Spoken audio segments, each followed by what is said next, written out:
Hello everyone and welcome back to a new video. In this video, I'm going to show you guys how you can create a countdown animation in Adobe After Effects. So if you guys want to learn how to do it, just follow the steps that I'm going to show you. As you can see guys, I'm right now in Adobe After Effects and this is how the homepage looks like. So right here in the left side of your screen, you're going to find the option to create a new project. Here you're going to find open a project, new team project, and open a team project. Here in the center, you're going to find the option to create a project or to create a new project. So I'm going to click on create new. And then once you do that right here, you can choose the media file you want to work with. So for example, I'm going to go to download and then I'm going to choose this media file, for example, or I'm gonna choose this one. This is just a black image. And then right now, I'm going to search for slider control here in effects and presets.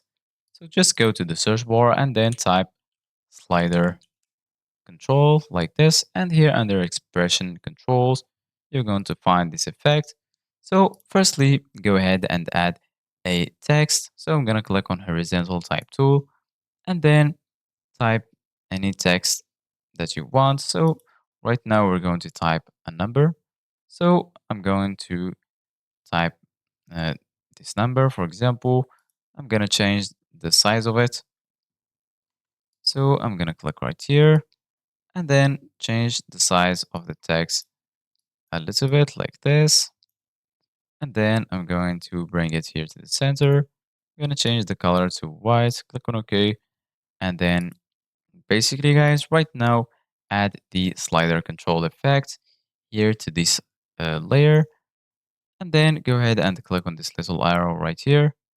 So once you click on this little arrow, here you're going to find text. Right next to it, click on this little arrow. And then what you need to do, guys, right now is go ahead and hold Alt on your keyboard. Then click on this icon right here. Then you're going to have this box right here. So basically, guys, in this box, you need to type this command right here. I'm going to show it to you guys. So all you need to do, guys, is type this command right here for the countdown animation to work. As you can see, guys, right now, we have this error. This project contains an expression error. So in order to get rid of this error, just go ahead and click on File here, then click on Project Settings, and then go to Expressions, and then change JavaScript to legacy. Click on OK, and then as you can see, guys, it will work. So this is it, guys, for today's video. Thank you guys for watching. See you guys in the next video.